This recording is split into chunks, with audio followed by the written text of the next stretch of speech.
Welcome back to FM Storey. In this episode of our Athletic Club Save, we're approaching the midway point of Season 9. Can we manage to close the little gap that's up Barcelona and Real Madrid in the league? We've got a couple of big games coming up against Real Sociedad and Real Madrid. And can we manage to secure qualification in the Champions League? Let's find out.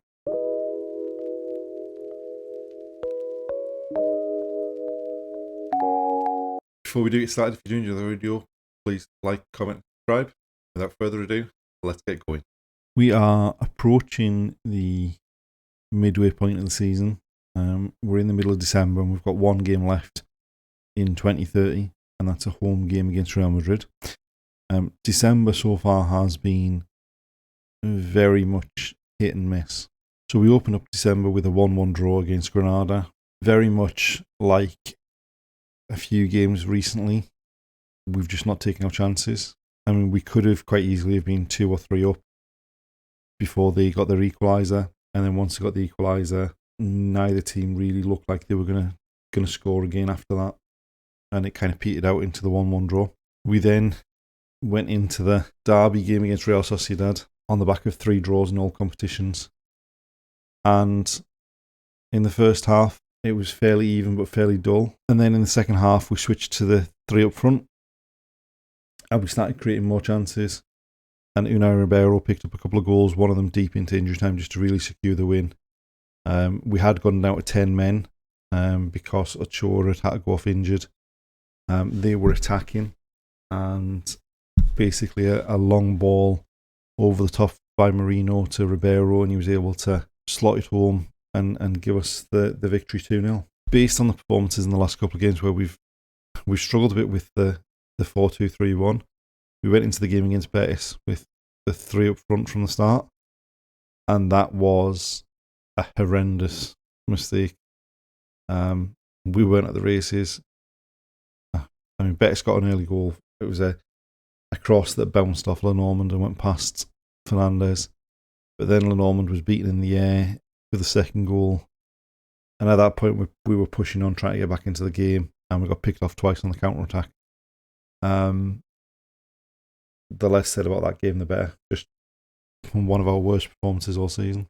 We then went away to Maccabi Haifa in the Champions League, and we had half an eye on the league game coming up against Real Madrid, as you can sort of see from the team selection. It was very much a rotated team. In fact, I think the only sort of normal first choice starter that played was Danny Vivian, and that was only because he's suspended for the Real Madrid game anyway. We did bring a couple of the more experienced players on at half-time in the second half, but in the end we ran out comfortable winners, but we were atrocious in the first half. I don't think we barely had a shot, but we certainly picked it up as the game went on. Maturana picked up a couple of goals. The first one was a beauty, the long ball over the top, coming in from the left wing that he took down on his chest and then smashed a volley across the keeper. But we do have some issues going into the Real Madrid game. Obviously, as we said, Danny Vivian's injured. Hugo Guillamon has been struggling with fitness. Raul Huarte went off injured in this game. Montero was injured in this game. So we are struggling a bit for depth at the back. What it all means as far as the league's concerned is that despite beating Real Sociedad, we're now behind them in the table. So we're currently in 4th place on 31 points. The aim of closing the gap on Real Madrid and Barcelona hasn't really kind of shown itself so far. I mean, we're 12 points behind Real Madrid and 13 points behind Barcelona. It's not looking good for our chances of being close to them come the end of the season. And as far as the Champions League is concerned, we're sat in 18th place with 3 wins from 6.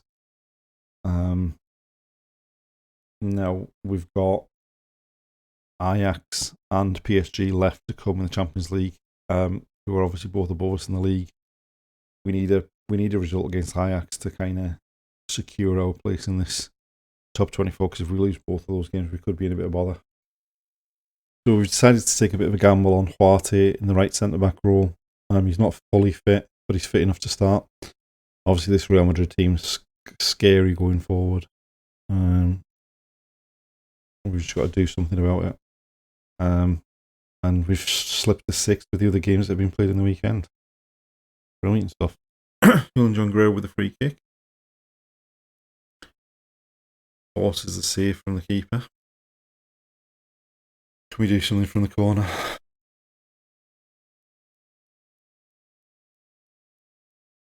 It was a bit easy to keeper, but promising that we're getting the flick on at the near post there.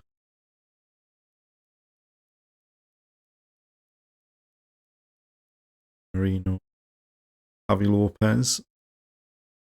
Driving forward. Nico Serrano. Julian John Guerrero.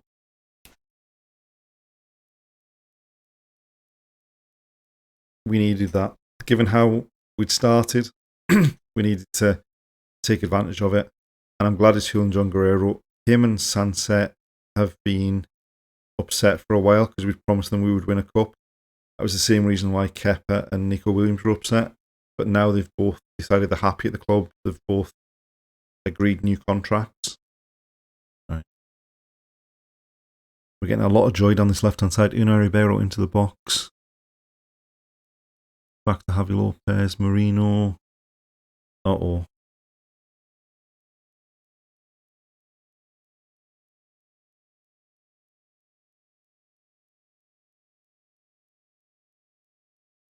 Oh.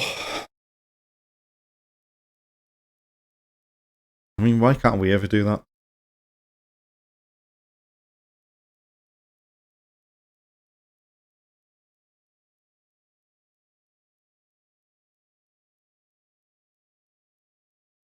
Everything was going so well in that first half. I mean, apart from possession, we were dominating that. And then basically the first highlight we see for them, and they score. What you get when you've got people that can finish clinically, I guess. Right, so we've headed the corner clear.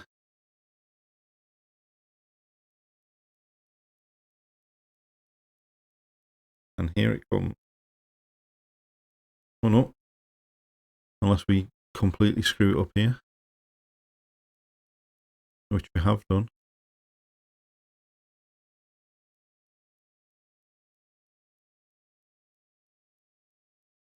Right.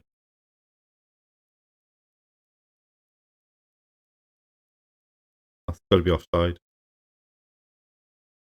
I mean, surely Benito was offside there. I mean, we'll take it.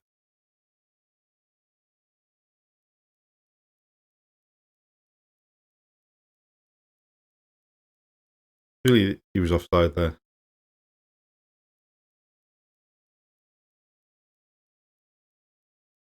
Oh well. We fully deserved that win.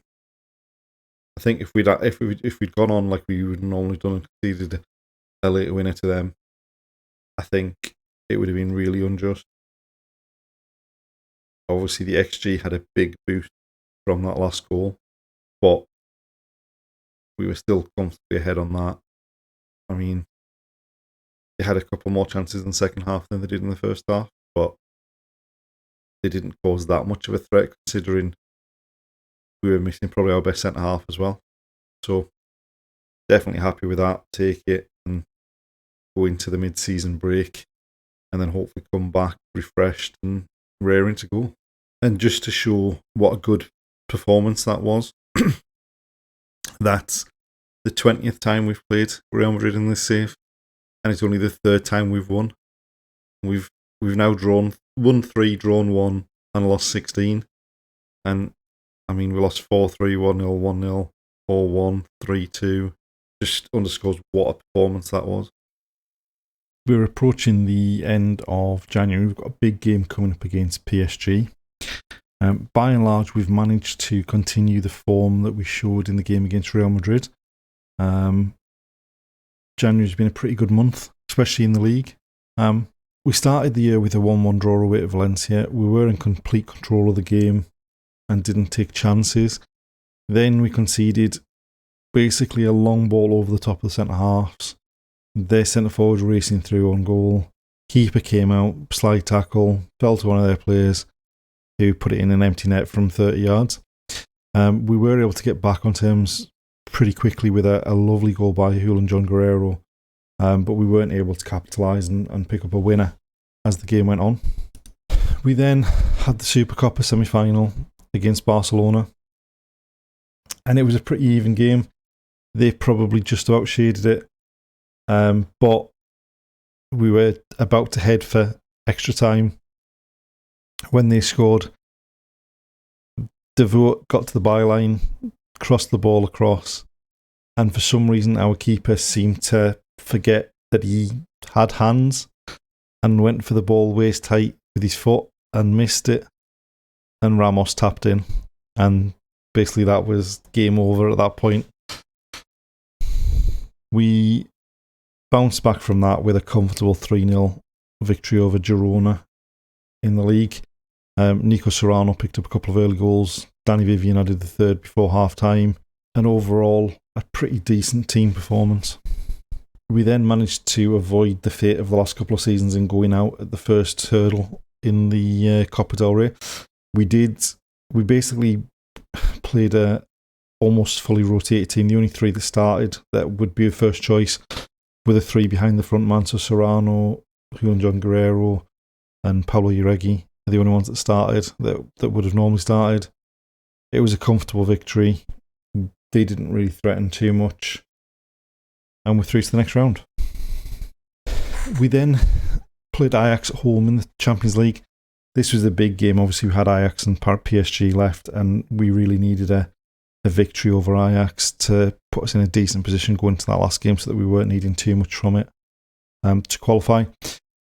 We basically blew them away in the first half. We were 3-0 up at half-time.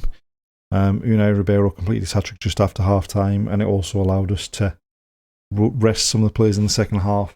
And we didn't really look in any danger of losing this game at any stage. And then in the most recent game, we won 3-1 against Zaragoza. We were up 2-0 early, a Nico Serrano penalty and a Unai Ribeiro goal. There was a mild bit of panic when they pulled a goal back on the 71st minute just because we'd made a few changes. But we were able to pick up a third shortly after that just to seal the victory. And in the end, it was still a pretty comfortable performance. So as far as the league's concerned, we're currently sat in 4th position.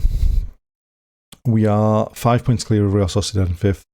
We're 1 point behind Almeria, and we're 8 points behind Real Madrid and 9 points behind Barcelona. So we have sort of, the gap's not got any bigger. Obviously, that it was a big performance against Real Madrid. We've still got the Real Madrid and Barcelona left to play this season, so hopefully we can close the gap even further. But the one thing you will see from this is Juan Guerrero has been outstanding this season. 12 assists, 6 Man of the Match awards. He's really turned it on in the last month, especially. And as far as the Champions League is concerned, we're currently sat in 11th on 13 points. We are secure in being in the top 24, so we'll at least be in the knockouts. There is a slight chance that we might be able to sneak into the top 8 and get the bye. PSG have already qualified, so hopefully they take their foot off the gas a bit, and hopefully we can put in a decent performance in Paris and get a result and just put a bit of pressure on those teams at the bottom of the 8. So we go into this game against PSG. There's a couple of players not available. Hugo Guillemot's injured and suspended, and Macherano's injured, so Macherano wouldn't have started. The only change to what would have been a full-strength team is that Raul Huarte is coming at right back instead of Guillemot. Obviously, that's an incredibly good PSG team, so it's going to be tough, and that's obviously why they're at the top of the league phase. But hopefully, the fact that they're already through, they'll take their foot off the gas and we can pick up a win.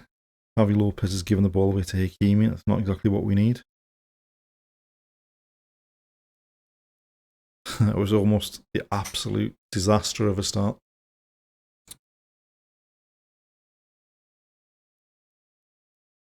Oh. Why they would try to play it out from there, I don't know. But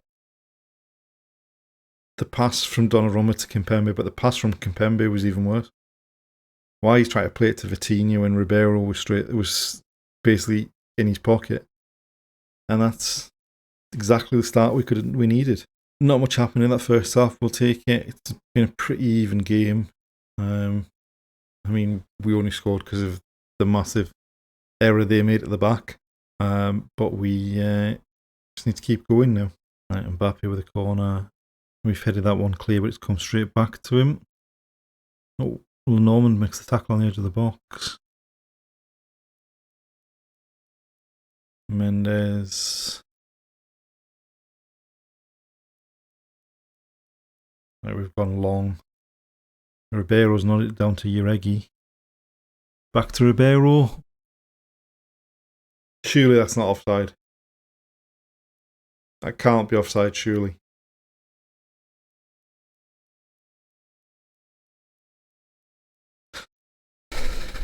Ribeiro nods it. I don't think he's aiming for Uregi, but he gets it to him. And then looks a lovely ball. Takes 3 defenders out. And he can just hit it first time across the keeper. Well, that was always on, wasn't it? Us giving the ball away in such a stupid position as that. Hakimi.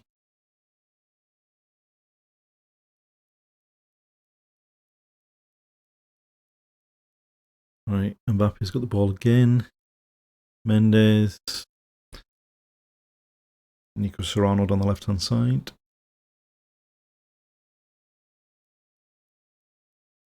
Uregi. I mean, you've got to say, based on the match stats, the scoreline flatters us a bit. But we were clinical, took our chances. And like I said before, it gives us hope that we can go anywhere in the knockout stages and put in a performance and get a result. And that's the end of this episode. By and large, we've been playing well, we're doing well. We've qualified for the knockout stages of the Champions League. We're currently sat in 4th position, fairly comfortably in the Champions League spots for next season. Join us next time to see if we can keep that league form going and see who we get in the Champions League. Thanks for watching. See you next time.